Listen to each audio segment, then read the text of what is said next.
E aí, pronto para a gente destrinchar um assunto chave do nosso direito penal hoje? Opa, vamos lá.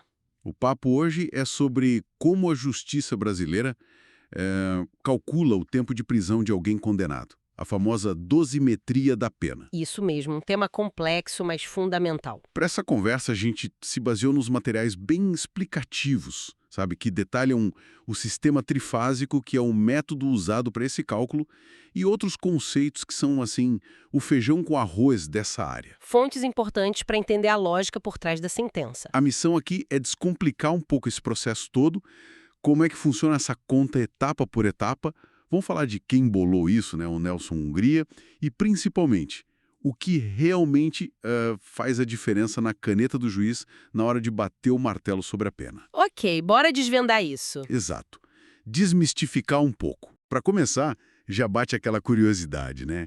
Como é que um detalhe do crime ou, sei lá, alguma coisa da vida de quem cometeu pode fazer a pena subir ou descer? É a busca pela individualização da pena. E olha que tem regra para tudo, né? Até súmula de tribunal superior que, tipo, amarra a decisão do juiz. Aquela que impede a pena de ficar abaixo do mínimo na segunda fase do cálculo, por exemplo. Intriga, né? Sim, a súmula 231 do STJ. Ela é bem importante nesse contexto. Então vamos começar pelo esqueleto da coisa. O tal do sistema trifásico.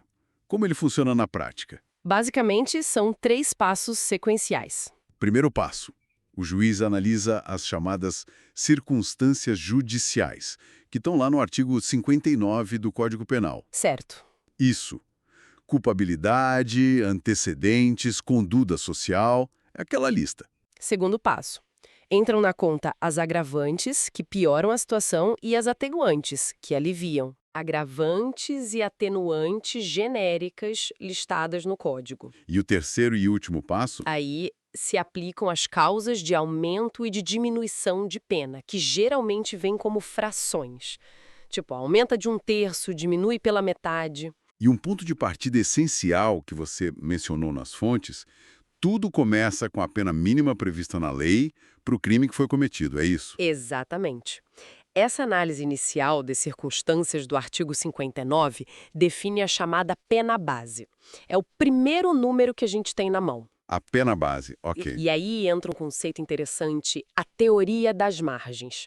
Nas 2 primeiras fases, o juiz tem uma margem de manobra. Ele pode aumentar a pena base, mas ele está preso, assim, entre o mínimo e o máximo que a lei estabelece para aquele crime. Ah, então ele não pode ir abaixo do piso, nem ultrapassar o teto legal nessas fases. Isso, nessas 2 primeiras não. Agora, o fascinante aqui é a terceira fase. Hum. É só nessa última etapa que a coisa pode mudar de figura. Dependendo das causas de aumento ou diminuição que se aplicam, a pena final pode sim ficar acima do máximo ou até abaixo do mínimo legal. Sério? Mas como assim? É uma flexibilidade que só aparece no finalzinho do cálculo. E vale sempre lembrar da súmula 231 do STJ que você mencionou. Aquela do mínimo na segunda fase? Exato. Mesmo que na segunda fase apareça uma super atenuante, tipo uma confissão, ela não tem força para jogar a pena para baixo do mínimo legal. Esse piso da lei é sagrado nessa etapa. Peraí, essa história da terceira fase poder furar o teto ou o piso é meio contraintuitiva. Quer dizer que depois de todo um cálculo inicial dentro dos limites, no final pode vir uma fração que joga tudo para cima ou para baixo, ignorando esses limites iniciais? Como isso funciona na prática sem parecer que estão rasgando a própria regra do jogo? É uma ótima pergunta, porque parece mesmo uma contradição, né? Sim. Mas a lógica é que as causas de aumento e diminuição da terceira fase são consideradas pelo legislador como fatores tão relevantes, tão específicos, que justificam essa escapada dos limites gerais. Tipo o quê, por exemplo? Pensa, por exemplo, numa tentativa de crime, a pena diminuída, às vezes bastante. Ou num crime continuado, onde vários crimes são tratados como um só, mas com o aumento. A pena é aumentada por uma fração. Ah, entendi. São situações específicas que a lei entendeu que precisavam ter um impacto mais drástico, para mais ou para menos, do que as circunstâncias gerais das fases 1 e 2. Então não é arbitrário, sabe? É uma escolha legislativa para dar o peso devido a essas situações mais particulares. Faz sentido. Ante que, pelo menos na segunda fase, com as agravantes e atenuantes comuns, aquele limite mínimo seja respeitado. É como se a lei dissesse, olha, até aqui o mínimo é esse, mas se tiver uma dessas causas especiais da fase 3, aí a conversa é outra. Entendi a lógica agora. Faz mais sentido pensando nessas situações específicas. E falando em coisas que parecem uma noção, aqui é onde fica bem interessante. Uma dúvida que sempre surge, inclusive para mim. Qual a diferença real entre uma qualificadora e uma causa de aumento? As duas deixam a pena maior, certo? Certíssimo, ambas aumentam a pena, mas o jeito e o momento são diferentes. Tipo, sei lá, furto qualificado pelo arrombamento versus um roubo com aumento de pena pelo uso de arma. Qual o impacto disso no cálculo? É diferente? Essa é uma confusão comum, mas a diferença é crucial e afeta diretamente o cálculo. Pensa assim, a qualificadora é como se fosse um upgrade do crime. Um upgrade. Ela muda a própria natureza dele, alterando os limites mínimo e máximo da pena base. No exemplo do furto, o furto simples tem uma pena, digamos, 1 a 4 anos. Já o furto qualificado pelo arrombamento tem outra, bem maior, talvez 2 a 8 anos. Ah, então a qualificadora muda o ponto de partida do cálculo, lá na primeira fase. Exatamente. Muda a régua da pena base. Já a causa de aumento ou de diminuição só entra lá no final, na terceira fase. Só na terceira. Só.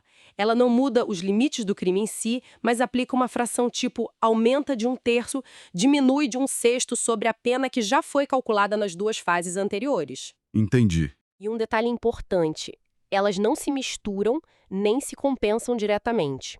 O juiz calcula a pena com base nos limites qualificados ou não, passa pela segunda fase e só no final aplica a fração da causa de aumento ou diminuição.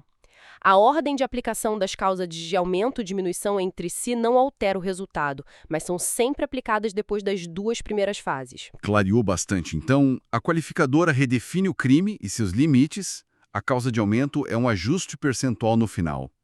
Legal. Voltando então para a primeira fase, aquela que define a pena base com base nas circunstâncias judiciais do artigo 59. São 8 fatores ali, né? Isso, 8. Uma lista que vai desde a culpabilidade e os antecedentes da pessoa, passa pela conduta social, personalidade, motivos do crime, até as circunstâncias e consequências do ato. E até o comportamento da vítima entra na história. Exato, uma análise bem ampla do fato e do autor. Pelo que deu para pegar das fontes, parece que a maioria desses pontos ou é neutra ou joga contra o réu. Talvez com exceção do comportamento da vítima, que às vezes pode atenuar. Mas como o juiz mede isso tudo? É muito subjetivo. Tem algum parâmetro ou é na base do acho que? A subjetividade existe, não tem como negar, é inerente à análise humana. Mas a jurisprudência e a prática tentam criar alguns parâmetros para não virar terra de ninguém, né?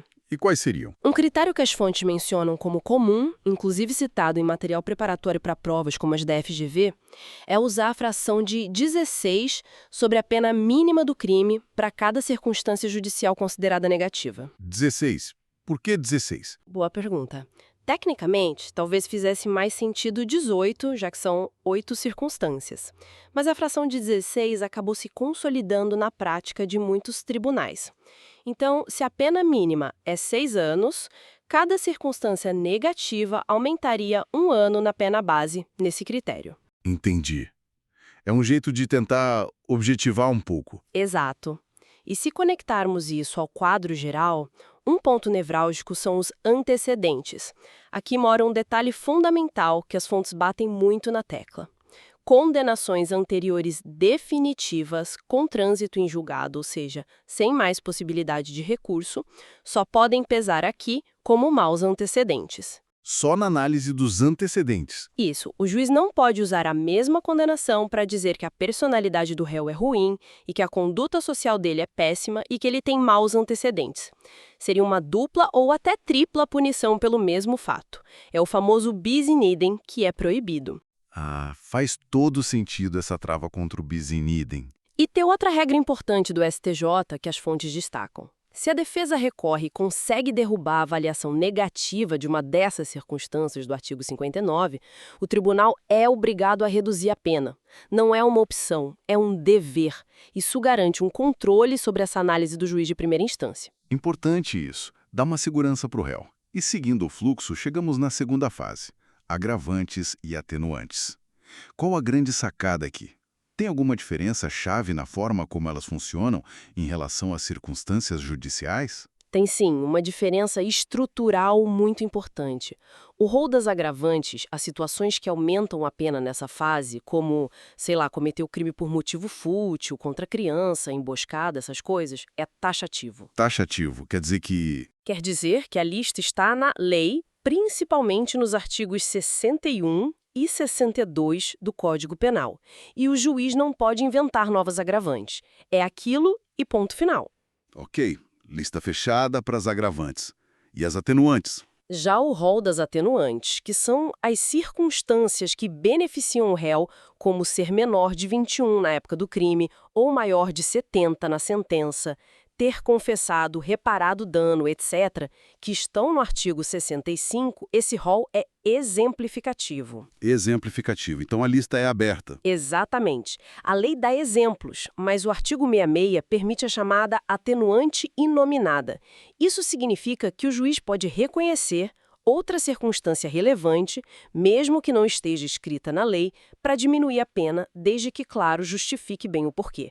É uma porta aberta para considerar particularidades do caso que favoreçam o réu. Interessante essa flexibilidade nas atenuantes. E dentro das agravantes, uma delas tem um status especial que as fontes sempre ressaltam: a reincidência. Ela é considerada preponderante. Preponderante. O que isso significa na prática? Significa que, na hora de pesar na balança com eventuais atenuantes, a reincidência geralmente ganha. Por exemplo, se o réu é reincidente e confessa, a reincidência, agravante, costuma ter mais peso que a confissão, atenuante, na hora do juiz fazer a compensação. Entendi.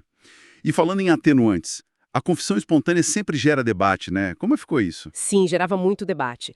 Mas a súmula 545 do STJ meio que pacificou a questão principal. Ela diz o seguinte: se o juiz usou a confissão da pessoa, mesmo que parcial, mesmo que retratada depois, mesmo que só para corroborar outras provas, se ele usou aquilo para formar o convencimento dele condenar, então essa confissão obrigatoriamente tem que atenuar a pena na segunda fase. Então não tem mais aquela discussão de mas confessou só na polícia ou confessou, mas tentou se safar. Pela súmula 545, não. Usou para condenar, tem que atenuar. É um estímulo à verdade processual, de certa forma, embora tenha críticos. Entendi. E uma curiosidade que as fontes trazem: nos crimes culposos, aqueles cometidos sem intenção, sabe, por negligência, imprudência ou imperícia, a única agravante que a lei permite aplicar é a reincidência. Nenhuma outra daquela lista do artigo 61 serve para crime culposo. Nossa, só a reincidência. Interessante. E outra exceção interessante, mais recente na legislação, que as fontes também comentam, aquela atenuante clássica pela idade ser menor de 21 na época do crime ou maior de 70 na data da sentença, essa atenuante não vale mais para crimes envolvendo violência sexual contra a mulher. Foi uma mudança legislativa com foco protetivo específico. Mudança importante essa. Agora, essa questão da reincidência realmente parece ser um divisor de águas em vários momentos, né? Tanto na segunda fase quanto, imagino, em outras decisões. A gente podia dar uma clareada nesses termos que às vezes confundem. O que exatamente faz alguém ser considerado primário, reincidente ou ter maus antecedentes? Parece que tem umas pegadinhas aí, especialmente com o tempo. Com certeza, é fundamental ter isso bem claro porque impacta tudo. Pena base, agravante, regime inicial. Vamos lá. Reincidência, pelo artigo 63 do Código Penal, é bem específico. Ocorre quando alguém comete um novo crime depois de já ter uma sentença condenatória definitiva, ou seja, transitada em julgado por um crime anterior. A palavra-chave é depois, então. A ordem importa. Exatamente. O marco temporal é a data do novo crime. Se ele ocorreu antes da condenação definitiva do crime anterior se tornar irrecorrível, não há reincidência. Pode haver maus antecedentes, mas não reincidência. Ok. E primariedade? É simplesmente o contrário. Quem não é reincidente é primário. Mas atenção, ser primário não significa não ter nenhuma condenação anterior. Esse é um erro comum. Como assim? É que entra o famoso período depurador. A lei diz que, passados 5 anos entre a data do cumprimento total da pena anterior ou da sua extinção por outro motivo, como indulto, e a data do cometimento do novo crime, aquela condenação antiga não serve mais para gerar reincidência. Então, depois de 5 anos do fim da pena, a pessoa volta a ser considerada primária para fins de reincidência, mesmo tendo aquela condenação antiga. Isso. A ficha limpa para fins de reincidência depois desses 5 anos. Só que, e aí vem o pulo do gato, essa condenação antiga, mesmo não gerando mais reincidência após os 5 anos, ainda podia ser usada como maus antecedentes lá na primeira fase da dosimetria. Ah, então ela não sumia completamente do mapa. Não sumia, mas aí veio o STJ, em 2023, numa decisão importante, e consolidou um entendimento ligado ao direito ao esquecimento. Basicamente, o tribunal entendeu que se já se passaram mais de 10 anos desde a extinção da pena anterior, essa condenação não pode mais ser usada para nada na dosimetria, nem como maus antecedentes. 10 anos. Então tem o período depurador de 5 anos para reincidência e um prazo de 10 anos para o esquecimento total para fins de maus antecedentes. Exatamente. É um limite temporal mais longo, mas que busca permitir que a pessoa realmente siga a vida sem essa marca eterna do passado criminal pesando na dosimetria. Claro que isso levanta uma questão importante sobre os limites da punição e o direito à ressocialização versus a memória do sistema. Complexo. E tem alguma condenação que nunca gera reincidência? Mesmo dentro dos 5 anos? Tem sim. As fontes listam algumas exceções importantes. Condenação anterior por contravenção penal, como o jogo do bicho, vias de fato, não gera reincidência se o novo crime for um crime. Condenação pelo artigo 28 da Lei de Drogas, que é o porte para consumo pessoal, também não. E condenações por crime militar próprio ou por crime político também não contam para gerar reincidência em crimes comuns. Nossa, quanta regra específica! Essa questão do tempo e dos períodos depurador e de esquecimento é complexa mesmo, mas super importante de entender. Bom, entendendo as fases 1 e 2 e esses conceitos-chave, voltamos para o nosso sistema trifásico. A terceira fase aplica aquelas frações de aumento ou diminuição que a gente falou. Isso, as causas especiais de aumento ou diminuição. E depois de somar e subtrair tudo isso, temos a pena final. O número de anos, meses, dias. Mas aí vem outra decisão crucial do juiz. Como ele define o regime em que essa pena vai ser cumprida? Vai ser aberto, semiaberto ou fechado? Quais são as regras aí? Exato, na terceira fase, o juiz aplica as frações que estão previstas especificamente para o crime, tipo roubo com a arma aumenta de tanto, ou para situações gerais, como tentativa, que diminui, crime continuado, que aumenta. Feito isso, chegamos ao número final da pena.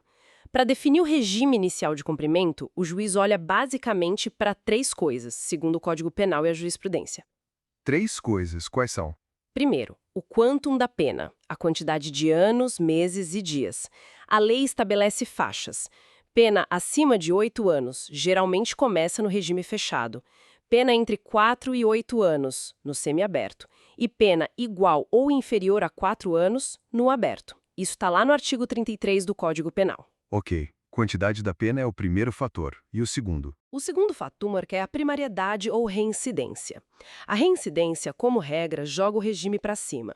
Geralmente, reincidente começa no fechado, mesmo que a pena seja mais baixa, tipo 5 ou 6 anos, que para um primário seria semiaberto. A reincidência pesando de novo. E o terceiro fator? O terceiro fator é aquela análise das circunstâncias judiciais do artigo 59, da primeira fase. Elas voltam à tona aqui. O juiz tem que avaliar se elas são, no geral, favoráveis ou desfavoráveis ao réu. Ah, então o artigo 59 impacta a pena base e o regime. Exatamente. E aqui tem um ponto importante ligado à reincidência e a essa análise. A súmula 269 do STJ. Ela diz que, mesmo sendo reincidente, se a pena final for igual ou inferior a 4 anos e as circunstâncias judiciais do artigo 59 forem favoráveis, ele pode começar no regime semiaberto e não direto no fechado, como seria a regra geral para reincidente. É uma exceção importante. Uma colher de chá para o reincidente com pena baixa e bom comportamento processual, digamos assim. Algo por aí. E o contrário também vale, e isso é crucial.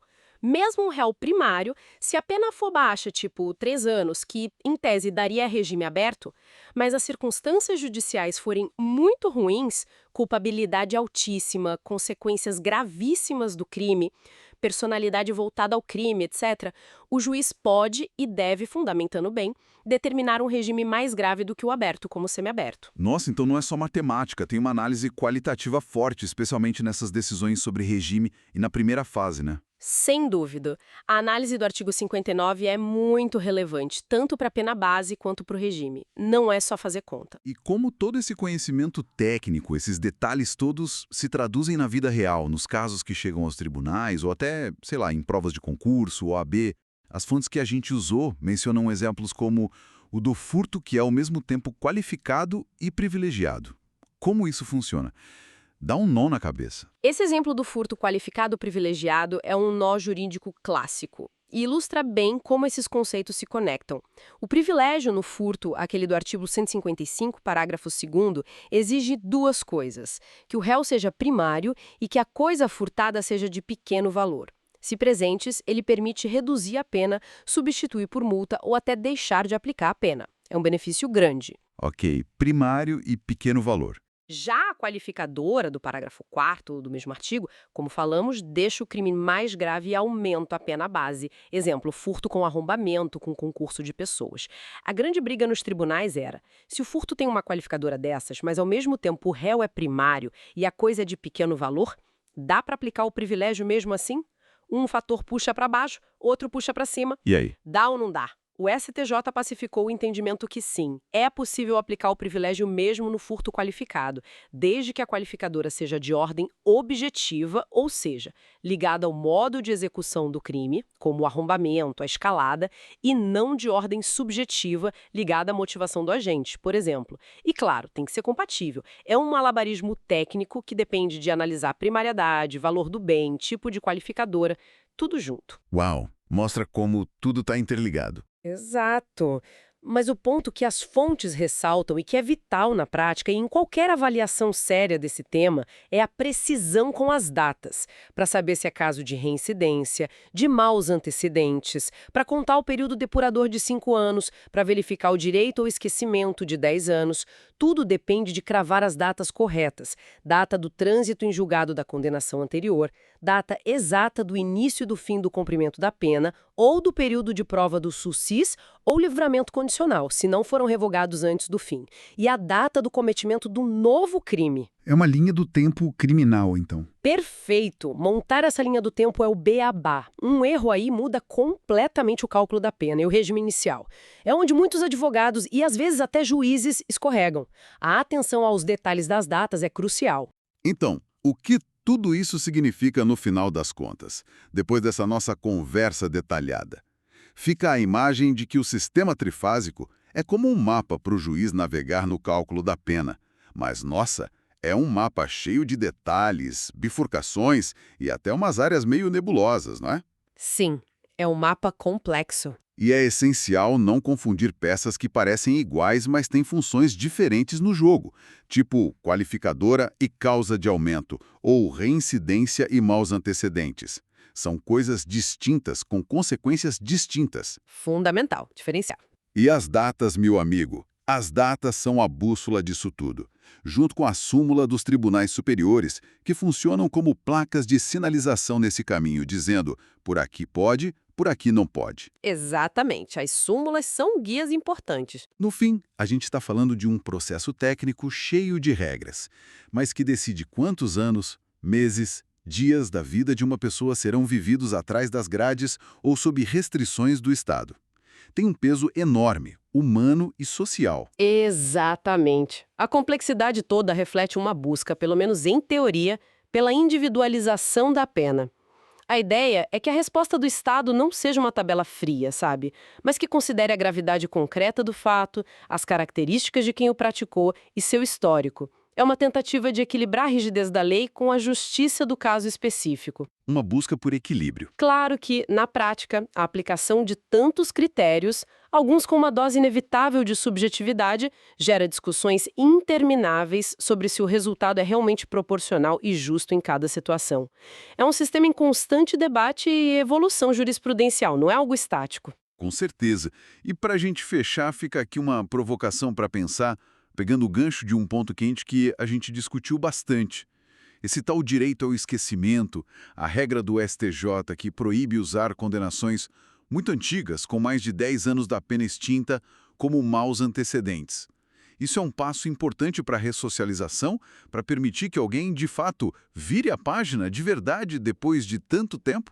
Ou representa um risco, talvez, apagando um histórico que poderia ser relevante para a sociedade avaliar? Uma questão delicada, com argumentos dos dois lados. Pois é. Como a gente, como sociedade, encontra o equilíbrio entre proteger a coletividade e, ao mesmo tempo, dar a chance real de recomeço para quem já pagou sua dívida com a justiça e o tempo, um longo tempo, passou. Fica aí a reflexão.